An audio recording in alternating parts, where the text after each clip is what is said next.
Everyone. ओम श्री वासुदेवाय नमः। श्री कृष्णाय गोविंदाय नमः। पुरुषोत्तम मास अधिक मास अध्याय 9 हिंदी में अर्थ सहित। श्री कृष्णाय गोविंदाय नमः। सूत जी बोले, तदनंतर विस्मय से युक्त नारद मुनि ने मेधावी ऋषि की कन्या का अद्भुत वृत्तांत पूछा। नारद बोले, हे मुने, उस तपोवन में मेधावी की कन्या के बाद क्या किया और किस मुनि श्रेष्ठ ने उसके साथ विवाह किया? श्री नारायण बोले, अपने पिता का स्मरण करते करते और बराबर शोक करते करते उस घर में कुछ काल उस कन्या का व्यतीत हुआ।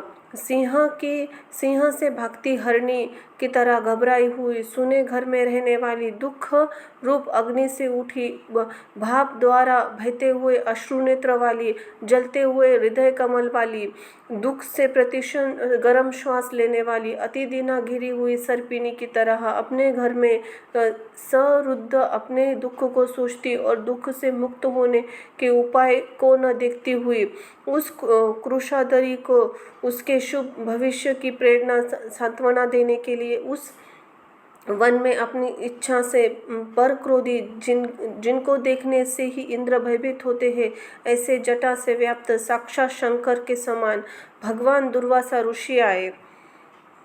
हे नारद, भगवान कृष्ण ने राजा युधिष्ठिर से कहा कि हे राजेंद्र, वह दुर्वासा ऋषि है जिनको अपनी माता कुंती के बालपन में प्रसन्न किया था। तब उन सुपूजित महर्षि ने देवताओं को आकर्षण करने वाली विद्या माता कुंती को दे दी थी।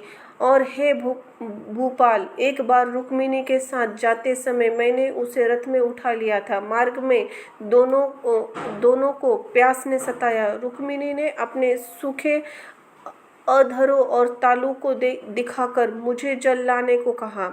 मैं जल के हेतु पदाघात करता हुआ चला और रुक्मिणी के प्रेम के वशीभूत मैंने भोगवती नाम की नदी को उत्पन्न किया। तब वही भोगवती ऊपर से बहने लगी।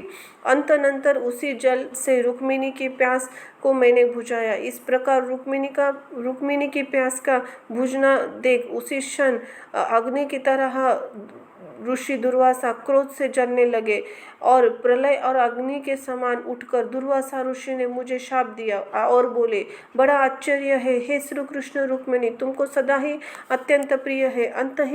अंत स्त्री के प्रेम से युक्त तुमने मेरी अवज्ञा कर अपना महत्व दिखलाते हुए रुक्मिणी को इस प्रकार पानी पिलाया। अंततः तुम दोनों का वियोग होगा, इस प्रकार उन्होंने शाप दिया था। हे युधिष्ठिर, वही यह दुर्वासा मुनि है। साक्षात रुद्र के अंश से उत्पन्न दूसरे काल रुद्र की तरह महर्षि अत्रि के रुग्र तप वृक्ष, कल्प वृक्ष, दिव्य फल, पतिव्रताओं के सिर के रत्न, अनुसया भगवती के गर्भ से उत्पन्न अत्यंत मेधायुक्त दुर्वासा नाम के ऋषि, अनेक तीर्थों के जल से भीगी हुई जटा से भूषित सिर वाले साक्षात तपोमूर्ति दुर्वासा ऋषि को आते देखकर उस ब्राह्मण कन्या के शोक सागर से निकलकर धैर्य से मुनि के चरणों में प्रार्थना की। प्रार्थना करने के बाद जैसे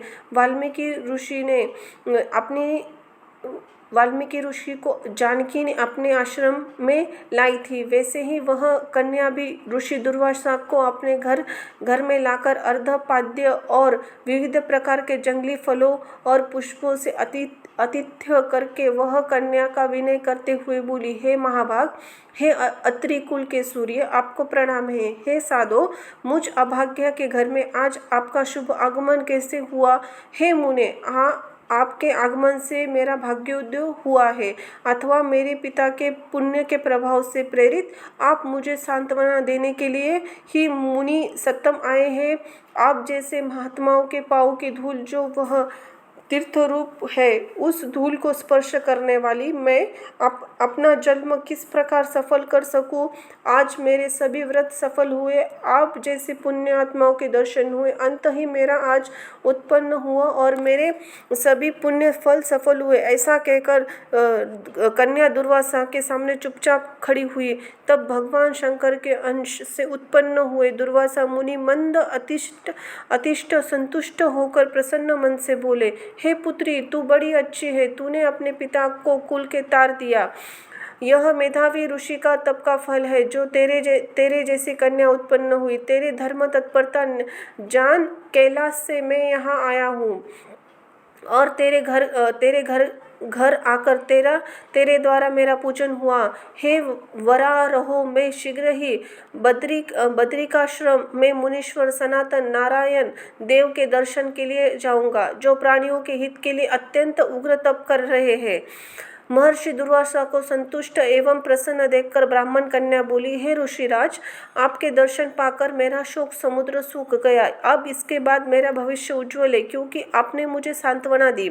हे मुने, मेरी बड़ी भारी ज्वाला से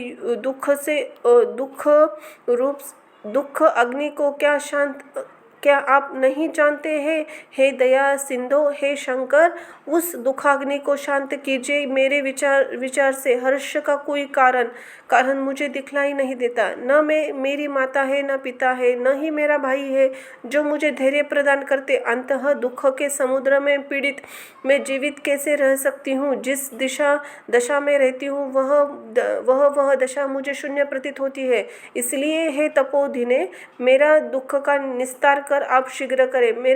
मेरे साथ विवाह के लिए कोई भी तैयार नहीं होता। इस समय मेरा विवाह नहीं हुआ तो मैं शूद्रा हो जाऊंगी। इसी भय ने मुझे ना निद्रा आती है, ना ही भोजन में रुचि होती है। हे ब्राह्मण, अब तो मुझे मृत्यु के अतिरिक्त कोई भी मार्ग नहीं सूझता। ऐसा कहकर आंसू के बहती हुई वह कन्या ऋषि दुर्वासा के सामने चुपचाप खड़ी हो गई। तब ऋषि दुर्वासा कन्या का दुख दूरने के लिए उपाय सोचने लगे। श्री नारायण बोले, इस प्रकार मुनि कन्या के वचन सुनकर इसका अभिप्राय समझकर बड़े क्रोधी मुनिराज दुर्वासा ने उस कन्या के हित विचार पूर्ण कृपा से देखकर सारभूत उपाय बतलाया। इति ब्रह्मत नारदीय पुरुषोत्तम मास 9वां अध्याय संपन्न हुआ। ओम श्री नारायणाय नमो नमः। वासुदेवाय नमः। धन्यवाद।